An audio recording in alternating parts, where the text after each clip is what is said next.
नमस्कार, मैं हूं आशीष चित्रांशी और आप देख रहे हैं द न्यूज लॉन्चर। भारत में चुनाव का मतलब बेईमानी और बवाल। अब ये बात विपक्ष के हवाले से अगर हम कहें तो हम भी बुजदिल हैं। महाराष्ट्र में 29 नगर निगमों का चुनाव, मतदान शुरू होते ही चुनाव आयोग पकड़ा गया। हाँ, एक बात के लिए दाद देनी पड़ेगी, एक बात के लिए मानना पड़ेगा इनको। हर चुनाव में एक नया मॉडल आता है। आप सोचिए, चंडीगढ़ से, उसके पहले की बात हम बहुत पहले की बात नहीं करेंगे, इनके जैसे मुगलों के समय चले जाए। हम तो ताजा तरीन बातों में यकीन रखते हैं। चंडीगढ़ का मसीह मॉडल, फिर सूरत का मॉडल, फिर इंदौर का बम मॉडल, कांग्रेस का प्रत्याशी।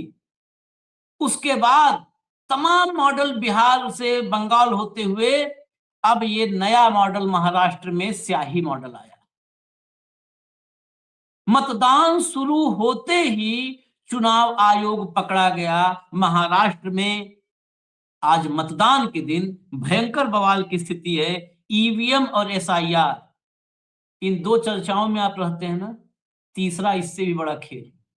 ये एक जगह नहीं रुकते, रेपुटेशन में विश्वास ही नहीं रखते ना, हमेशा नया तरीका इजाद करते हैं। इतना आरएनडी पे अगर मेहनत कर लेते, देश में विज्ञान और तकनीकी पे इतनी मेहनत कर लेते तो वाकई विश्वगुरु बना देते। लेकिन सारा दिमाग खर्च कर देते हैं चुनाव जीतने की तरकीबों पर, जुगत पर, तिकड़मों पर, साजिशों पर। उद्धव, राज, कांग्रेस सबने मोर्चा खोल रखा है, लेकिन अंजाम क्या होगा ये समझना होगा। सारे वीडियोज एज यूजुअल जैसे मैं जुटाता हूं, जुटा के रखा है टीम ने हमारे, लेकिन सब मराठी में है। महाराष्ट्र में बहुत दर्शक हैं हमारे, बहुत लाखों दर्शक हैं, लेकिन फिर भी महाराष्ट्र से बाहर के दर्शकों को ये बात समझ में आवे, इसलिए हमने आज महाराष्ट्र से आने वाले कांग्रेस के राष्ट्रीय प्रवक्ता और धुरंधर, छोटे चैनलों कम जगह जाते हैं, हम आज निवेदन करके बुलाए हैं, अतुल लोंढे पाटिल। ले आइए, जोड़िए। अतुल भाई, स्वागत है। लाइए भैया, हेडलाइन दिखाइए, शुरू करें। उंगली की स्याही नहीं, लोकतंत्र मिटाने का प्रयास, उद्धव ठाकरे ने प्रेस कॉन्फ्रेंस कर लगाया बड़ा आरोप। आगे बढ़िए। महाराष्ट्र निकाय चुनाव में स्याही पर बवाल, उद्धव ठाकरे ने प्रेस कॉन्फ्रेंस कर चुनाव आयोग पर लगाया आरोप। ये उद्धव इसलिए नजर आ रहे हैं क्योंकि उद्धव ने लेटेस्ट प्रेस कॉन्फ्रेंस की है, तो जो खबरें निकाली टीम ने तो उद्धव वाली आ रही है। राज ने भी, कांग्रेस ने, वर्षा गायकवाड़ ने, सबने इसके खिलाफ मोर्चा खोल रखा है। कई वीडियोज भी हैं। मैं आपको पहला वीडियो दिखा रहा हूं, देखिए सामने अतुल भाई भी हैं। पहला वीडियो, एक एक वीडियो क्योंकि मराठी में है तो एक एक वीडियो को महाराष्ट्र के लोग तो समझेंगे ही, लेकिन पूरे देश को जानना जरूरी है इनके बदलते हुए मॉडल्स को। एक एक वीडियो पर हम चर्चा मी करेंगे। आता सेक्टर 5च्या शाळेमध्ये आहे। हे बघा, प्रभाग क्रमांक 20, हे इथे त्यांचे पोलिंग एजंट बसलेत बीजेपीचे। हे बघा हे, आणि इथे कुठलीही यंत्रणा त्यांना रोकत नाहीये। हे बघा, हे बघा, हे कॅन्डिडेट आहेत, यांची नावासकट इथे कोणी ऑब्जेक्शन घेत नाहीये, सगळे उभे आहेत। इकडे बंद करायचे, त्यांनी कॅन्डिडेटची नावं लिहून बसलेत आतमध्ये सगळीकडे। कॅन्डिडेटची नावं तुम्ही लिहून बसू शकत नाही हो, ते काढा पहिलं, कॅन्डिडेटची नावं काढा पहिली। तुम्हाला कोणी सांगितलं इकडे राईट्स आहेत? कोणी सांगितलं? तुम्हाला बोलता येत नाहीये का? तुम्हाला बोलता येत नाही? कॅन्डिडेटची इथे नावं नाही पाहिजेत। मी फेसबुक लाईव्ह करतोय, कॅन्डिडेटची इथे नावं नाही पाहिजेत। काय तुम्ही प्रचार करताय? आशीष भाई, मैं हिंदी में बताऊं ये क्या हो रहा है? बोला गया है ना, किसने बोला? को बोलू तू। नहीं नहीं, आपका जो कैंडिडेट उनको बुलाओ इधर। इसको ऑडियो डाउन करिए, वीडियो चलने दीजिए, क्योंकि ये पूरा हिंदी में जानना जरूरी है। अतुल भाई, ये क्या हो रहा है यहाँ पर? ये मीरा भाईंदर का प्रभाग 20 है, वहां एक स्कूल हाँ। है, वहां पर जो हाँ। बीएलओ बैठते हैं, बीएलए जो बैठता है, पोलिंग एजेंट पार्टी का, वो यहाँ पर पार्टी के कैंडिडेट्स के, बीजेपी के कैंडिडेट्स के नाम लेके बैठा है। अब क्या हो रहा है आशीष भाई, वहां 4 वोट करना है, 4 प्रभाग, एक 4 वार्ड का एक प्रभाग है, 4 कैंडिडेट खड़े हैं और अलग अलग कलर है। तो ये कैंडिडेट का नाम अंदर डिस्प्ले कर ही नहीं सकते आप, 100 मीटर के अंदर डिस्प्ले नहीं हो सकता। वो तो सीधा मशीन पर दिखते हैं, लेकिन यहाँ पर करने दिया जा रहा है। प्रिसाइडिंग ऑफिसर, वहां के बीएलओ 1, 2, 3 जो गवर्नमेंट के होते हैं, वो भी उसे रोक नहीं रहे और पुलिस भी रोक नहीं रहा है। सुबह जब आज मैं गया था तो मेरी शूटिंग चल रही थी, वो बताते हैं ना इनका होट हुआ उनका होट हुआ, तो मेरी शूटिंग होने से रोक रहे थे वो लोग कि नहीं आप शूटिंग नहीं कर सकते यहाँ पर। मैंने कहा भाई हम शूटिंग यानी वोटिंग होने के बाद साइड में खड़ा होकर ऐसा उंगली दिखाते हैं और इनका होट हुआ वैसा टीवी में आता है वो, तो हमें रोक रहे थे। तो ये इलीगल काम जो है ये ऐसा चल रहा है यहाँ पर, ये बता रहे थे वहां पे बीरा भाईंदर का प्रभाग 20। देखिए ये एक एग्जाम्पल है, सरकार भाजपा की डबल इंजन ट्रिपल इंजन करना है, 4 इंजन करना है, लेकिन उसके लिए क्या क्या हो रहा है कोई इनके लिए देखिए सब लगा के बैठे हैं। इतना तो अब दिख रहा है ना विजुअल, और बाकी बातें हिंदी में बता दिया अतुल जी ने। अगला विजुअल लाइए आगे, अभी तो ये नमूना है, आगे देखिए अगला विजुअल लाइए। हे कर बोट पूछ पूछ काय करतोय तू? नाटकं लावली काय? इकडे थांबायचं थांबायचं सगळं। ये क्या क्या मैं समझ नहीं पाया, क्या है मामला? ये मेरे उंगली पे दिख रहा निशान आपको? मैंने अभी हाँ, अभी इसको मेरी बेटी ने जो है सबने जो है इसको पोछा है।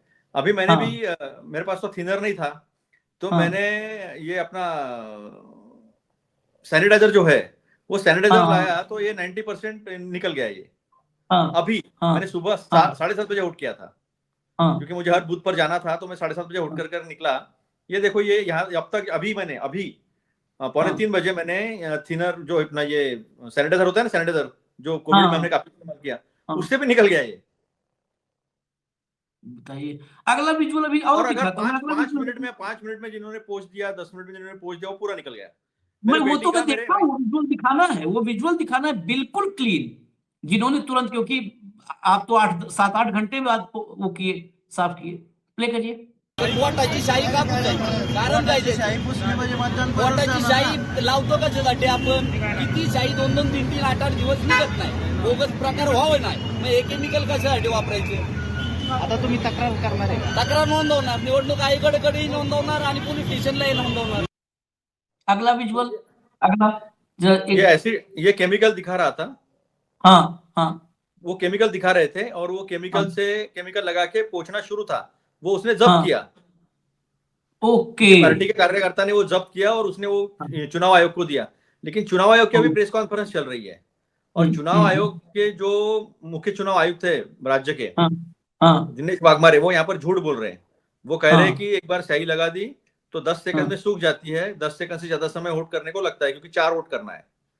चौथा वोट करने के बाद बड़ा बीप बचता है, तब आपका वोटिंग कंप्लीट होता है। तो वो कहता है उसको 10 सेकंड से ज्यादा मिनट लगता है, एक मिनट के करीब करीब लगता है वहां पर वोट करने में। कभी किसी को 2 मिनट भी लगता है, क्योंकि कोई लोग ढूंढते हैं, कोई लोग सिंबल ढूंढते हैं, कोई लोग नाम भी ढूंढते हैं। लोकल चुनाव है तो उसमें समय लग जाता है, ऐसा उनका कहना है। लेकिन उसके बावजूद बाहर आके लोग पूछ रहे हैं ना, इसका मतलब आपको बता रहे हैं बिल्कुल साफ हो रहा है। बिल्कुल, मैंने राजदीप सरदेसाई से लेकर के तमाम लोगों को तब हम ये लेकर के आ रहे हैं। कुछ एक पत्रकार, ऐसा नहीं है कि सभी पत्रकार पतित हो गए हैं, कुछ एक स्थानीय पत्रकार है, उन्होंने बाकायदे दिखाया है, उनकी तारीफ होनी चाहिए।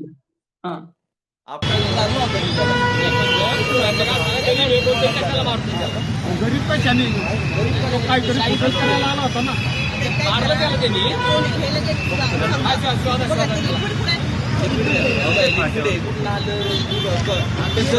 कुणाला भेटलं बॅच नंबर त्याचा विश्वास होतो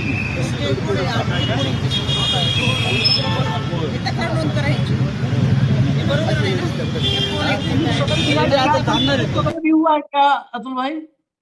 ये तो अजित दादा पवार के पार्टी की है, रूपाली चाकणकर जी, महिला आयोग की अध्यक्षा भी है, वो भी दिखा रही है।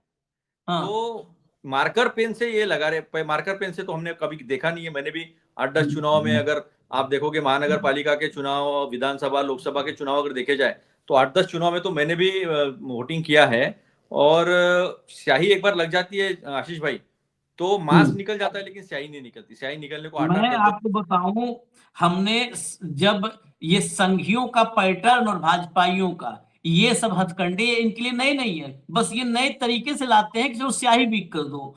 जब बैलेट का जमाना था 95-96 का दौर, 94-95-96 का दौर, तो हमने अपने आंखों के सामने जो देखा है वो बूथ से निकलने के बाद पपीते का दूध वगैरह इस्तेमाल करते थे। इस बार बिहार चुनाव में भी कुछ वीडियो आए थे, आपको ध्यान होगा तो।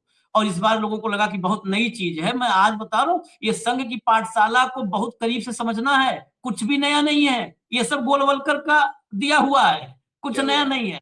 हाँ तो लेकिन तब मांस निकल जाता था, तब जो स्टैंड हाँ, उसमें मांस निकल जाता था। चमड़ी चमड़ी पूरी पूरी चमड़ी निकल जाती थी। बिल्कुल निकल सही जाती। आपने कहा, चमड़ी निकल जाती थी। जरा अगला वीडियो लाइए, अगला वीडियो लाइए, देखिए महाराष्ट्र में क्या हो रहा है।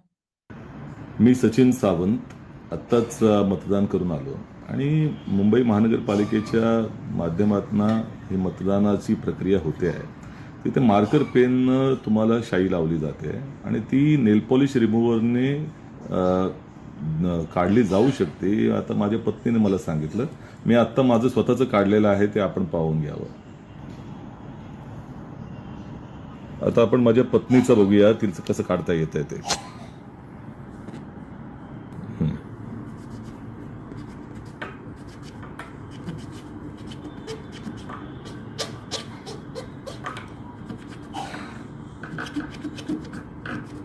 देखिए, अब लाइव देखिए, देखिए याचा अर्थ नेल पॉलिश रिमूव्हरने देखील ही शाई काढता येऊ शकते, हे यातनं सिद्ध होतं. अगर मेरे पास नेल पॉलिश होता तो मेरा भी अभी निकल जाता. हाँ, मैंने ये सैनिटाइजर देखा, मैंने कोशिश किया, इसमें भी थोड़ा अल्कोहल होता है सैनिटाइजर में, तो हम्म, मैंने देखा वो तो उससे निकल रहा था. ये सचिन सावंत जी है मेरे साथ, स्पोक्स पर्सन है, ये बॉम्बे मुंबई के है ये. हाँ, तो ये इन्होंने जो है प्रैक्टिकल दिखाया और मेरा भी, सोचो आप, इससे निकल गया ये इतना. हाँ, और वो भी 7-8 सैनिटाइजर घंटे बाद, हाँ, 7-8 घंटे बाद। सैनिटाइजर से निकल गया ये. तो 10 मिनट और 15 मिनट के बाद तो कैसा निकला गया. और मैं दूसरी एक बात बताता हूँ आपको, बोगस शूटिंग कैसे हो रहा है, आंखों से देखा है. क्या हुआ है, अभी मेरे घर 7 वोट है. हाँ, मैं, मेरी वाइफ, मेरे भाई, मेरे भैया, मेरे भाभी, मेरे भतीजे भतीजी, हर एक का अलग अलग जगह है. आज तक हम एक ही जगह वोटिंग करते आए, जब से वोटर बने हैं तब से एक ही जगह वोटिंग करते आए, चाहे कोई भी चुनाव हो. आज मुझे अपना मोबाइल देखकर वीडियो इसलिए बनाना पड़ा क्योंकि पत्रकारों को पता ही नहीं, रिपोर्टर्स को पता ही नहीं मैं कहाँ वोटिंग कर रहा हूँ. मुझे ही पता नहीं था. सुबह जब मेरे पास आया तो मैं देखा तो कोई अलग ही स्कूल थी, फिर मेरे वाइफ का अलग ही था, मेरे बेटी का अलग ही था, और बाकी मेरे पिताजी, मेरी मम्मी, मेरी भाभी, मेरे भाई, मेरे भतीजा, सबका अलग अलग था. तो लोगों को क्या हो रहा है, लोगों को ढूंढने में तकलीफ हो रही है. और लोग एक जगह गए, 2 जगह गए, 3 जगह गए, और लोगों ने छोड़ दिया. बहुत सारे लोग जो है उन्होंने वोटिंग ही नहीं किया. आप देख लेना 50% के अंदर, 50% के अंदर वोटिंग होगा, अदरवाइज 70% वोटिंग हुआ रहता. मैं नागपुर में ही हूँ, है ना. मैं स्टार कैंपेनर होने के बावजूद मैं नागपुर सिटी से बाहर नहीं गया. नागपुर सिटी में ही मैंने पूरा प्रचार किया. इतना रोष है. जहां हमारी और नाना पटोले जी की सभा हुई कि 15 मिनट के बाद नितिन गडकरी जी खुद पैदल रास्ते पर, और लोग बोलते थे अपनी सभा हो गई सक्सेसफुल क्योंकि गडकरी जी रास्ते पर उतरे हैं. आज मैं बता रहा हूं, कल बावनकुले जी को हमने बचाया. हमने नहीं चाहते कि लोकतंत्र में कोई अराजक हो जाए. वो चले गए झोपड़पट्टी में और कहने लगे कि मैं यहाँ का अंदर बैठ गए चारों कैंडिडेट्स को लेकर.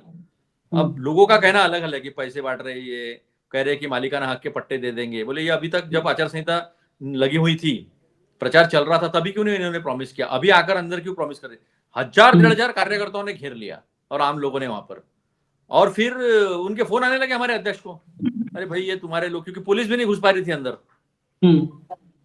तो पालक मंत्री है हमारे, गार्डियन मिनिस्टर है नागपुर के, बड़े मंत्री है, रेवेन्यू मिनिस्टर है महाराष्ट्र के. फिर हम लोग गए और उनको बाहर निकाला. अब ये क्या धंधा है कि पालक मंत्री को उतरना पड़ता है, देश के जो प्रधानमंत्री के रेस में है उनको उतरना पड़ता है. तो ये तो साफ है कि जनता में जो रोष है वो एकदम साफ साफ दिखता है. लोग गडकरी साहब के सभा में 100, 150, 200 लोग, और हमारे जैसे छोटे से कार्यकर्ता के सभा में 1,500 हजार लोग. आप मेरे फेसबुक पर जाकर देख लीजिए, और गडकरी साहब के भी फेसबुक पर जाकर देख ले. ये बड़कपन की बात नहीं है, ये इसमें कोई मैं बहुत बड़ा नेता हूँ ऐसा मेरा कहना नहीं है, मैं छोटा ही कार्यकर्ता हूँ. लेकिन लोगों में जो रोष है वो रिफ्लेक्ट हो रहा है कि लोग आ रहे हैं क्योंकि उनके संसाधन. हर फ्लैट में मटन चल रहा था, हर फ्लैट में मटन, दारू, हर फ्लैट में, स्कीम में, हर जगह चल रहा था. हर झोपड़पट्टी में बेतहाशा पानी की तरह पैसा बहा है. और सब पैसा बहाने में तो बीजेपी से भी आगे है एक ना शिंदे, एकदम खुले. हाँ, मैंने कुछ इलाकों में सुना है कि 10,000 रुपए तक पहुंचा है रेट इस बार. अरे आप तो आप सोच भी नहीं पाओगे. आपको हाँ। तो चीटियां आएगी, बधिर हो जाएगा आपका दिमाग। हाँ। त्र्यंबकेश्वर है जहाँ पे कुंभ होना है, हाँ। हाँ। महाकुंभ होना है। हाँ। वैसे तो शास्त्रों में महाकुंभ जैसे कोई कंसेप्ट नहीं है, लेकिन ये नया नया हाँ। कुछ लेकर आते हैं, धर्म का भी हाँ। राजनीतिक इस्तेमाल करते हैं। वहां 25,000 करोड़ का प्रावधान है।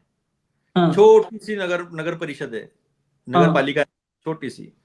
हाँ। कितना दिया होगा 1 वोट का? जो चर्चा है सब, वो चर्चा ये है 50,000 1 वोट का दिया। मतलब मेरी महाराष्ट्र, जानकारी 10 तक ही पहुंची थी। आशीष जी, महाराष्ट्र ऐसा कभी नहीं था। इतना गंदा, इतना गिरा हुआ राजनीति का तो पूरा कीचड़ कर ही दिया है। कौन कौन से पार्टी में है पता नहीं चलता है। एक एक पार्टी का नाम लेते समय उसके नेता का भी नाम लेना पड़ता है।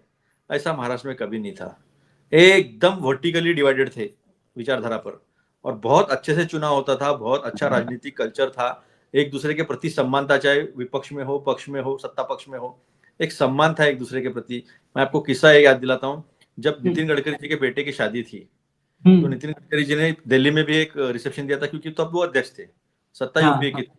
तो शरद पवार जी वहां गए थे, तो उन्होंने पैर छुए थे, तो उत्तर भारत में काफी हंगामा हो गया था कि ये विपक्षी नेता के कैसे पैर छू सकते हैं। हाँ। लेकिन हमारे यहाँ कल्चर था, वो भी खराब हो गया अभी। मारा नहीं, मारी, मैंने विलास राव जी थे, विलास राव जी और गोपीनाथ मुंडे। एकदम राजहंस, 2 हंसों का जोड़ा कहते थे उनको हमारे यहाँ। हाँ। अब क्या जुगलबंदी चलती थी भाषणों की उनकी। हम्म। एक मंच पे विलास राव जी, और हमने तो देखा नहीं क्योंकि मैं राजनीति में था नहीं तब, तो विलास राव जी और गोपीनाथ मुंडे जी 2 हंसों का जोड़ा कहते थे। एक बीजेपी में, एक कांग्रेस में, एक विपक्ष का नेता और एक मुख्यमंत्री।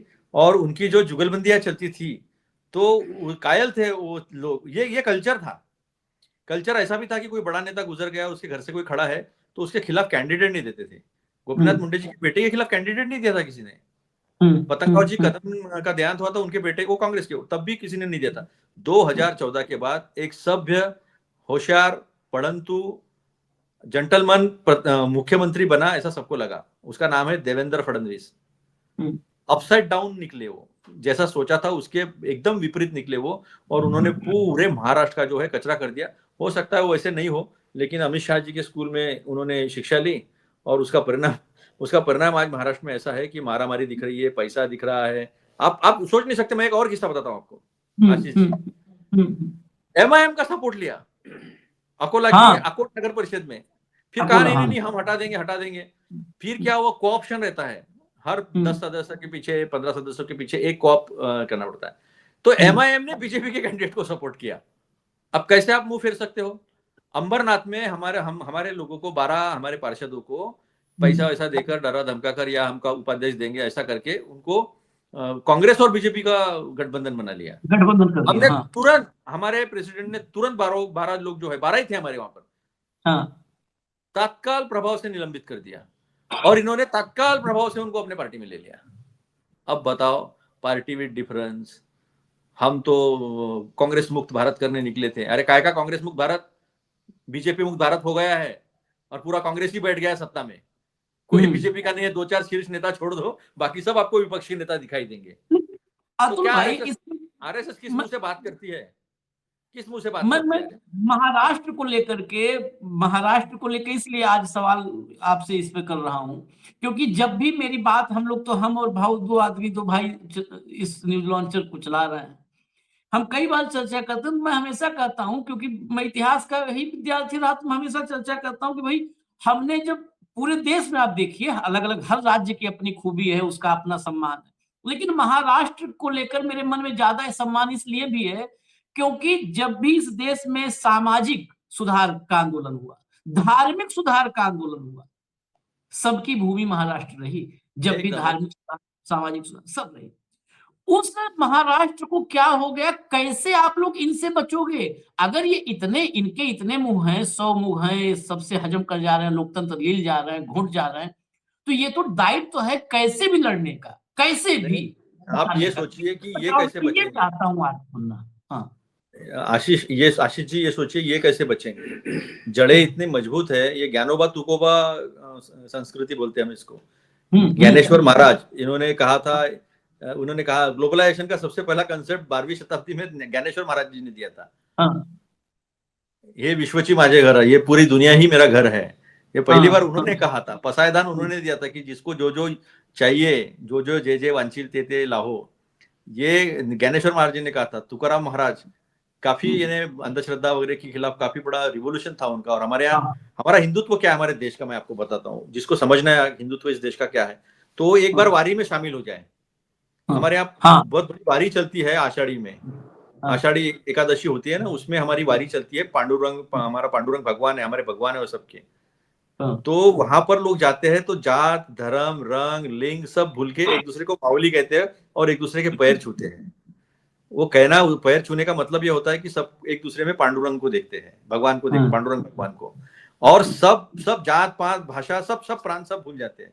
आजकल आप आईटी सेक्टर के लोग भी उस वारी में जाते हैं. बड़े बड़े लोग, उसका मैनेजमेंट, उसमें एकता, मोहब्बत, अहिंसा, ये सारी चीजें जो उसमें दिखती है, जो हमारा हमारा जो हमारी वास्तविक हिंदू हिंदू है हम. मैं वास्तविक जो गया है नहीं, लेकिन मैंने सुना है मुस्लिम मुस्लिम समुदाय भी बड़े पैमाने पर उसमें हाँ. शामिल होते. तुकाराम कैसा 500 किलोमीटर पैदल चल के आते हैं. तो हाँ, कहीं ना कहीं पड़ाव होते थे उनके, हाँ, तंबू कहीं ना कहीं गिरते थे. तो कभी हाँ, मस्जिद में भी रहते थे, तुकाराम महाराज मस्जिद में भी रहते थे. तो वारकरी हाँ, कीर्तनकार जो है वो मुस्लिम भी है ना. मैं बता रहा हूँ ना, ये हिंदुस्तान की हर जगह की रियलिटी है. कबीर कहाँ के है? आप महाराष्ट्र की सिर्फ बात क्यों करते हो? बंगाल में आपको ये दिखाई देगा, आपको महाराष्ट्र में ये दिखाई देगा. कबीरपंथी क्या है? कबीर क्या थे? कबीर ने भी यही सिखाया है. हाँ, हाँ, कबीर तो खैर कबीर.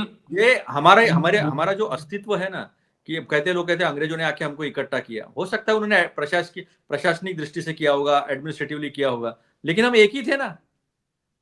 हमारा जब मानसून चलता है, आप मानसून का स्टडी कीजिए और हमारे त्योहारों का स्टडी कीजिए. आपको पोंगल से लेके लोहड़ी तक दिख जाएगा मानसून.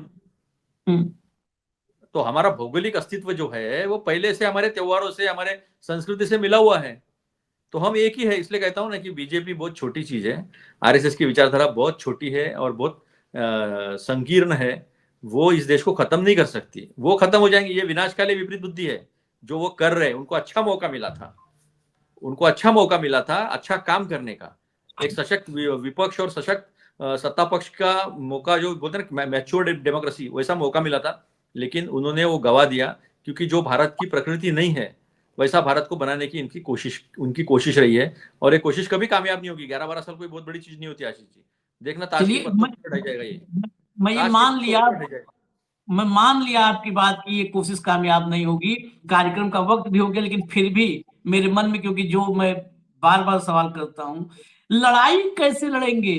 क्या वही जो सुप्रीम कोर्ट में सूर्यकांत ने कहा, गवई पर जूता चला, कि अपनी मौत इस मामले को मर जाने दो, तो क्या विपक्ष इंतजार करेगा कि अपने आप इनको जाने दो, जब इनका वक्त हो जाएगा चले जाएंगे?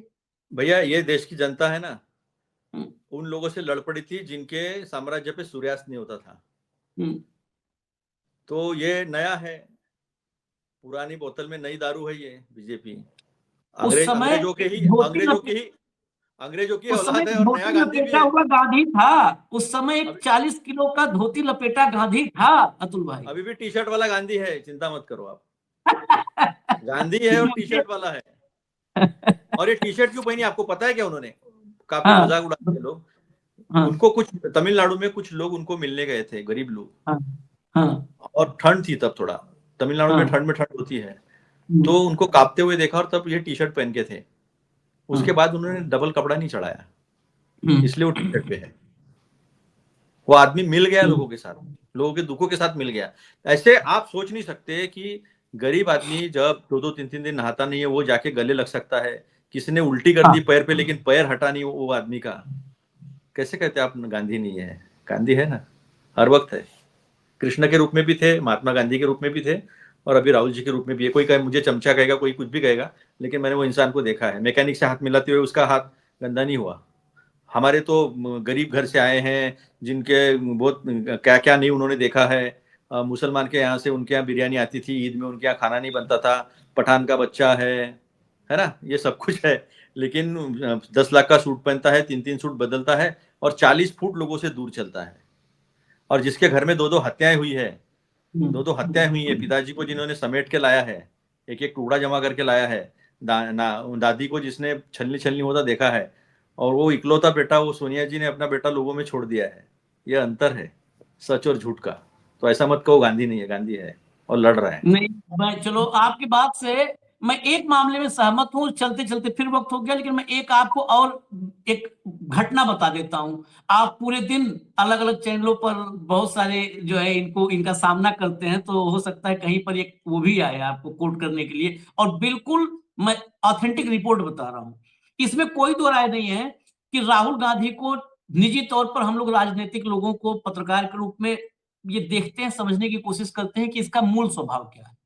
राहुल के मूल स्वभाव में बिल्कुल भी इसमें कोई संदेह नहीं है कि वो आदमी गरीब हो, पिछड़ा हो, दलित हो, आदिवासी हो, गंदा हो, मैला हो, कुचैला हो, वो बिल्कुल उस भाव से ऊपर उठा हुआ व्यक्ति कि जो गले लगा ले।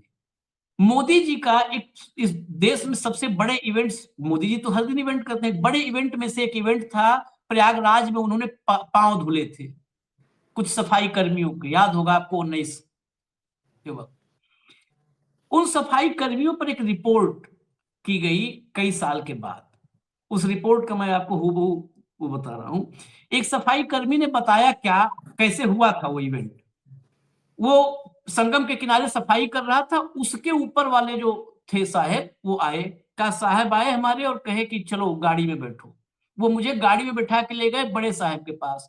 तो मुझे देखते ही कहा, अरे ये तो ऊपर से नीचे कैसा दिख रहा है, कहाँ से आया है, इसका पूरा डिटेल नोट किया। कहा अच्छा चलो इसको ऊपर भेजो, मतलब ऊपर और ऊपर वाले साहब के पास।